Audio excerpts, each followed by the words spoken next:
पढ़ेंगे वर्ण विचार के बारे में। वर्ण विचार क्या है? देखो, हम पैदा हुए, बड़े हुए, बोलना सीखा, अपनी बातों को अपने पेरेंट्स तक, अपने आसपास वाले लोगों के साथ, सबके साथ बांटना सीखा।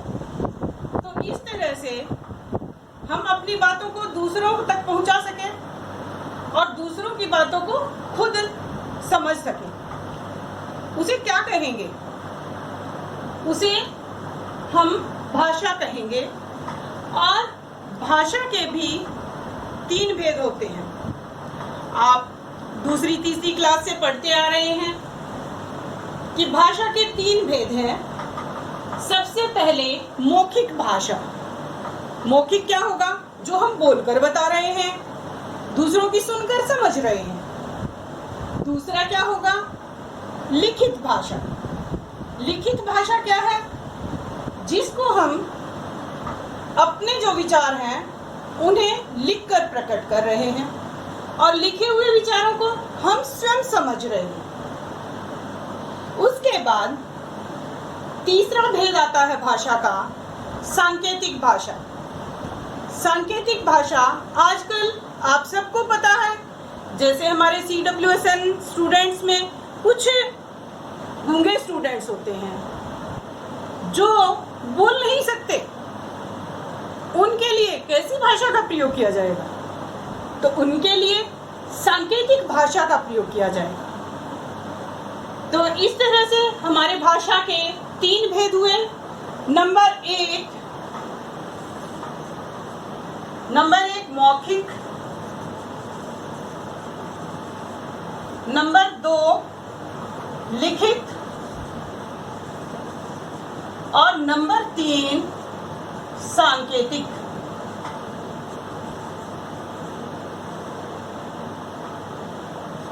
ये 3 भेद हुए।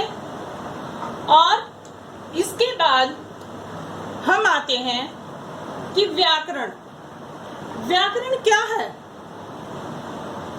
व्याकरण जो कहेंगे वह शास्त्र है जिसके द्वारा हम भाषा के जो लिखित रूप है उसको शुद्धता प्रदान कर सकें। तो जो भाषा का शुद्ध रूप है वो किसके द्वारा संभव है? व्याकरण के द्वारा संभव है। व्याकरण के बिना हमें भाषा का पता ही नहीं चलेगा कि वो शुद्ध है, वो वाक्य, वो शब्द या अशुद्ध है। इसलिए भाषा की शुद्धता के लिए हमें व्याकरण की बहुत अधिक आवश्यकता होती है। उसके बाद व्याकरण के कितने भेद हैं? व्याकरण 3 भागों में बांटी गई है। वर्ण विचार, शब्द विचार और वाक्य विचार। तो ये व्याकरण के अलग अलग भाग हैं और इनमें से आज हम सबसे पहले वर्ण विचार को पढ़ेंगे। वर्ण विचार क्या है? वर्णों के बारे में विचार करना, वर्णों का परिचय देना। ये वर्णों के बारे में हम आज जो पढ़ रहे हैं, इसमें वर्णों के भी अलग अलग भेद दिए गए हैं। सबसे पहले वर्ण कहते किसे हैं? वर्ण वह छोटी से छोटी ध्वनि जिसके और टुकड़े ना हो सके, जिसके और टुकड़े ना हो सके, वो क्या कहलाएगी? वर्ण। फिर वर्ण में अलग अलग भेद हो जाते हैं। नंबर 1 स्वर, नंबर 2 व्यंजन, नंबर 3 अयोगवा। तो अब हम सबसे पहले वर्ण का भेद जो है स्वर पढ़ेंगे। स्वर क्या होते हैं? स्वर वे वर्ण होते हैं। कई बच्चे इनको बार बार जब लिखते हैं तो एग्जाम में अक्सर गलती करते हैं, उनको शब्द लिख देंगे कि वर्ण वे शब्द होते हैं, स्वर वे शब्द होते हैं, व्यंजन वे शब्द होते हैं, इस तरह का लिख देते हैं। तो इस बात का विशेष ध्यान रखें कि स्वर वे वर्ण होते हैं, ना कि शब्द। स्वर वे वर्ण होते हैं जिनको बोलते और लिखते समय अन्य किसी वर्ण की सहायता नहीं लेनी पड़ती। जिनको बोलते और लिखते समय अन्य किसी वर्ण की सहायता नहीं लेनी पड़ती, उन्हें क्या कहेंगे? स्वर। व्यंजन क्या होंगे? जिनको बोलते लिखते हुए हमें स्वरों की सहायता लेनी पड़ती है, हमें स्वर की सहायता लेनी पड़ती है। स्वर की सहायता के बिना व्यंजन क्या है? यूं समझो वो तो एक पंगु है, अधूरा है। इसी तरह आमतौर पर जब हम छोटे बच्चे आते हैं और वो कहते हैं ये आधा है, कै आधा, उत्तर में जैसे तय आधा, इस तरह आधे का प्रयोग करते हैं। वो आधे के बारे में भी आज मैं बताऊंगी। उस आधे का प्रयोग न करके हम हलंत का प्रयोग करेंगे। उसके बाद व्यंजन के बाद तीसरे नंबर पर आता है अयोगवह। अयोगवह भी संस्कृत में स्वरों की सहायता से बोले लिखे जाते हैं। अब देखो, सबसे पहले हमारे स्वर पर, स्वर के भी हमने 3 भेद किए। सबसे पहले ह्रस्व स्वर, दीर्घ स्वर, प्लुत स्वर। ये भी छोटी कक्षाओं के लिए है, इसलिए इसमें अभी बच्चों ने हलंत विसर्ग के बारे में नहीं सीखा, इसीलिए वो सिखाने के लिए ही इस चैप्टर को करवा रही हूं मैं। देखो, जैसे सबसे पहले आया ए, ई, उ, री, री। ये ह्रस्व स्वर हैं। आप इन्हें बोल के देखिए। आप क्या बोलते हो? छोटी, छोटा ऊ, छोटी री, छोटी री। नहीं, इसको बोलोगे ह्रस्व ए, ह्रस्व ई, ह्रस्व उ, ह्रस्व री, ह्रस्व ली। इसी तरह दीर्घ स्वर आ, ई, उ, री, ए, ऐ, ओ, औ। अब खुद जब बोलते हो तो उसी से पता चल जाता है कि इसके बोलने में हमने कितना समय लगाया। ह्रस्व स्वर को जब हमने उच्चारण किया तो बहुत ही कम समय लगता है, 1 मात्रा का समय लगता है, इसलिए इन्हें हम क्या कहेंगे? ह्रस्व स्वर। और इन्हें दीर्घ स्वर क्यों कहा जाता है? क्योंकि इनमें ह्रस्व स्वर से दुगना समय लगता है, इसलिए इन्हें क्या कहेंगे? दीर्घ स्वर। तीसरा हमारा भेद आया प्लुत स्वर का, जिसके बोलने में, उच्चारण करने में हमें ह्रस्व स्वर से तिगुना समय लगता है। उसके लिए हम एक चिन्ह भी बनाते हैं, जैसे ओम। तो इसमें जो ध्वनि है, ओ की ध्वनि, उसको तिगुना कर दिया गया, ये 3 लिखा गया। तो ह्रस्व स्वर को तिगुना समय कौन सा स्वर लेगा? प्लुत स्वर। प्लुत स्वर को बोलते समय हमें ह्रस्व स्वर से तिगुना समय लेना पड़ता है, 3 मात्रा का समय लगता है। इसके बाद हम दीर्घ स्वर में 4 हमारे पास ऐसे स्वर हैं जिनको हम संधि स्वर और संयुक्त स्वर भी कहते हैं। संधि स्वर और संयुक्त स्वर भी कहते हैं। वो किस तरह से, उसको भी मैं बता देती हूँ। इसको नीचे बताते हैं। देखो, संधि स्वर, ए में ई को मिलाएंगे तो ए बनेगा। ए में ए को मिलाया, आई बना। ए में ऊ जोड़ा, ओ। ए और ओ को जब मिलाते हैं तो औ बना। तो ये 2 स्वरों के मेल से बने, 2 स्वरों के मेल से बने, इसलिए इन्हें हम संधि स्वर और संयुक्त स्वर भी कहेंगे। संयुक्त का अर्थ होता है जोड़ना, तो इनको जोड़ा गया है, इनके साथ ये है, इसलिए इन 4 स्वरों को हम संधि स्वर और संयुक्त स्वर भी कहेंगे।